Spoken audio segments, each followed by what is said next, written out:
Hello, everyone. I'm John Higgins, contributing writer to Film and TV Now, and I'm delighted to welcome one and all to this interview special with director Wesley Wang, whose short film, Nothing Except Everything, is having its world premiere this year at the prestigious Oscar-qualifying Indie Shorts International Film Festival in July 2023.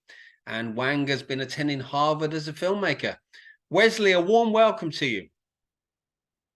Thank you so much, John. Excited to be here. Okay, so let's start off with this short, which I think is probably a chaotic mix of coming of age and revelation about youth. I mean, in the space of 12 minutes, we get roughly every kind of spirit of what youth is about. So could you tell us a bit about what the start-off point for the short was?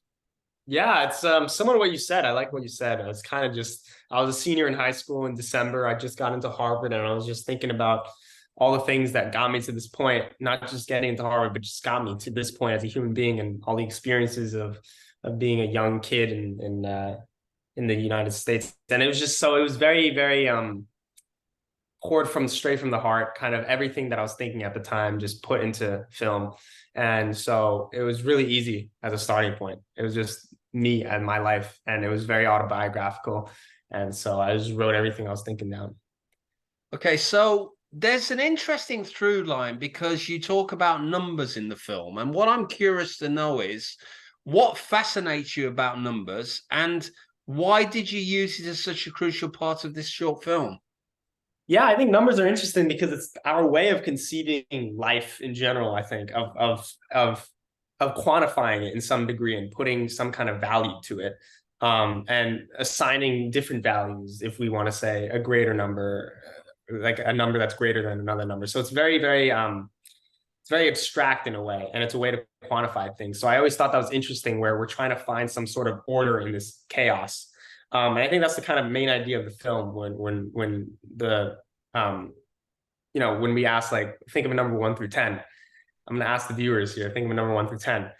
And most of you guys will say 7. It's actually like 27% say 7 or something like that. And such a weird, interesting fact, because why would it's such a random number? Why would people find some kind of order in it, or just some kind of weird way of wanting to pick it? So weird desire of picking it. So yeah, I thought that was an interesting point of like exploring the idea of order and chaos, and it relates to the whole theme of the film of this uncertainty and this kind of unsureness about the world. There's all this chaos going on and trying to find some sort of meaning and order in it. Yeah, I just want to let you know, I'm sorry to disappoint you, but I thought 2. Damn. All right. Well, yeah. No, but the funny thing is, as it says in the film, I mean, no spoiler, but it says, sorry, 2 is a basic number, but it was quite fascinating because I was curious to know how that happened. So let's talk a little bit about your cast. Tell us a bit more about them. yeah, so David Mazouz plays the main character, Miles. He actually played Batman in the TV show Gotham, so you might know him from there. He was an incredible actor. We reached out to him first, and he just blew me away, and his performance is just absolutely magnetic. And then Lily Chi, who plays Harper, who's the supporting character behind Miles, who's the love interest, and she's a very famous actress, model, social media influencer with millions of followers on socials. So she was also a great asset to our team, and she's an incredible actress as well, and she wants to get more into acting. She was in Netflix's Daredevil actually a while ago. Mm-hmm. And so tell us more about your production team. I mean, how big was it? I mean, obviously we came out of the pandemic, and I'm just curious to know, did you have a big crew? Yeah, we had, so including extras, because we had a ton of extras in the film. So it was about 160. But that was with extras. Without extras, probably a core crew, like everyone who was the department heads and everything, about 20 or so. But yeah, COVID was difficult to navigate. We had to have a COVID compliance officer on set and everything like that. Mm-hmm. And so where did you shoot them for how long? We shot in New York and New Jersey for 5 days. Okay. And just generally, because you're now sort of about to evolve into your career away from, obviously, from your education. I mean, who and what are your key cinematic influences? I'd say I want to kind of follow the career path of Damien Chazelle. He's someone I've looked up to for a long time. Whiplash was one of the first movies I watched, and blew me away because I was actually a drummer as well, and it just captured the intensity and not just the drumming of just trying to achieve perfection. I always thought that was an interesting concept. So how he executed Whiplash, I've always admired, and also his career path of how he got his start, of Blumhouse reaching out to him. Actually, as same guy who greenlighted Whiplash is now actually endorsing the next project that I'm making. So it's that he's definitely the guy I want to follow in his footsteps for. And funnily enough, following on from that, because that was my next question, and I did read up that it's a proof of concept horror called You Are Seen. So tell us a bit more about this if you can, and what hopes do you have for the project? Yeah, it's a film. We want to premiere it at South by Southwest. We think it's a terrific film to premiere there for the whole youth category, like not the youth category, but it's a very youth kind of based film festival. A lot of energetic films are shown there, and a lot of films that are like horror movies get picked up and turned into features. So that's why we want to premiere it there. It stars Avani Gregg and Vinny Hacker, who are two really, really famous influencers. And Avani was Forbes 30 under 30 TikToker of the year in 2019. And so they play real life influencers in this horror movie, and the horror movie is basically about a group of influencers. They go on a Hamptons trip and they're terrorized by a stalker. So it's kind of, and thing all hell breaks loose. So it's a very, very fun movie.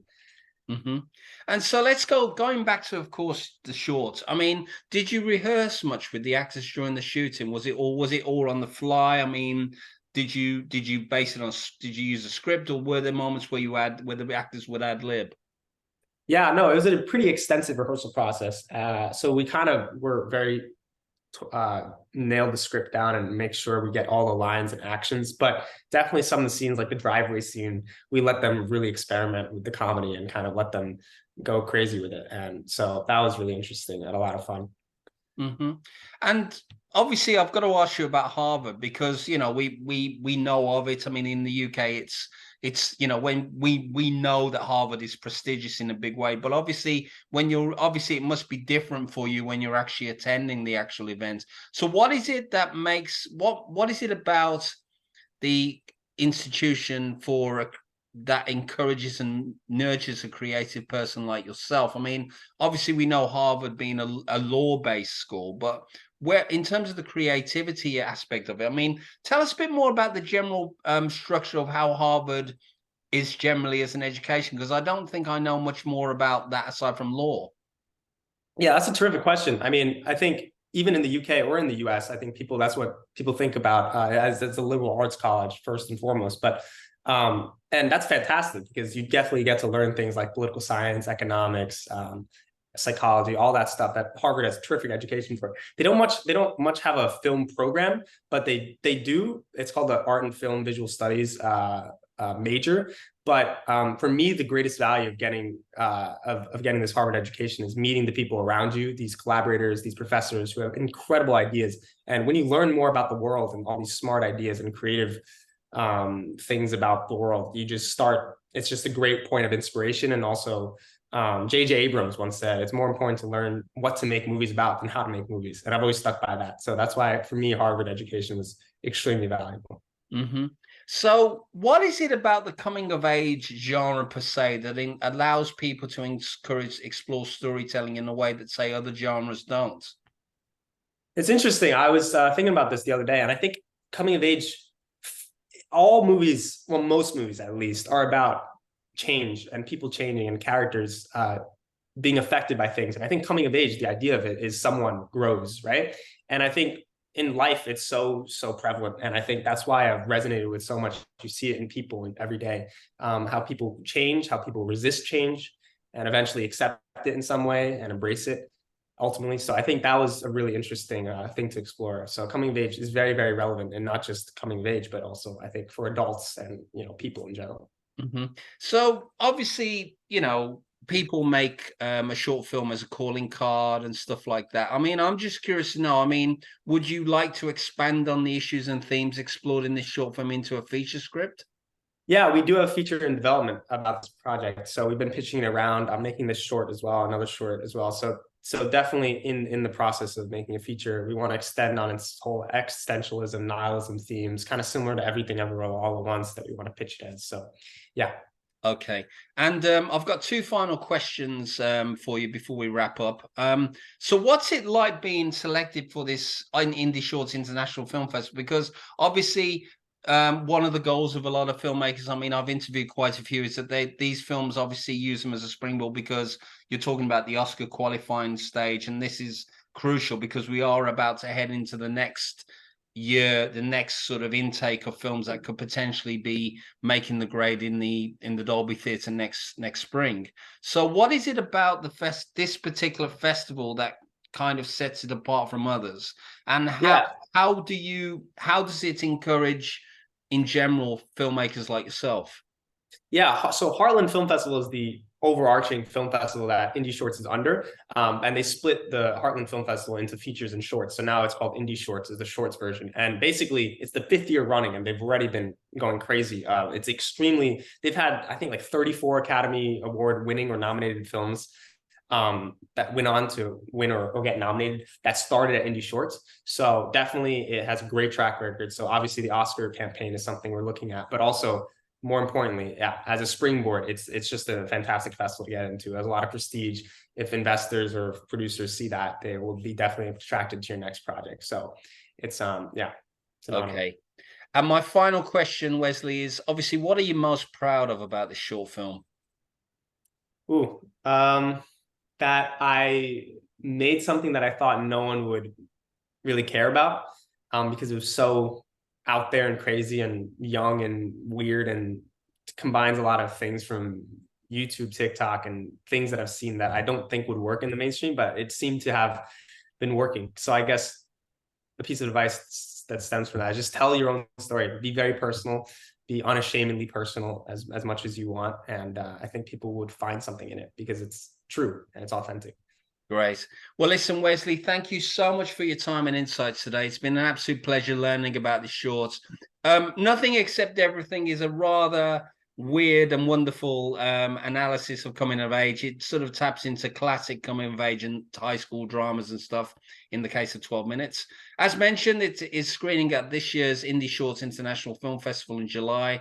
Please also keep your eyes open for it at other film festivals across the US. I think this is only the beginning of its festival run, so we wish it well. And just for wrap up, you can see more interviews of like this on my official YouTube channel, John Higgins Film Review. And for more articles, interviews, and reviews, you can go to www.filmandtvnow.com. And last year, I launched my film resource website, www.whatmovie.co.uk. So just wrapping up, Wesley Wang, thank you so much for your time, and thank you so all for much, John. watching. Appreciate you, John. You did a great job. Appreciate you. Have a good day.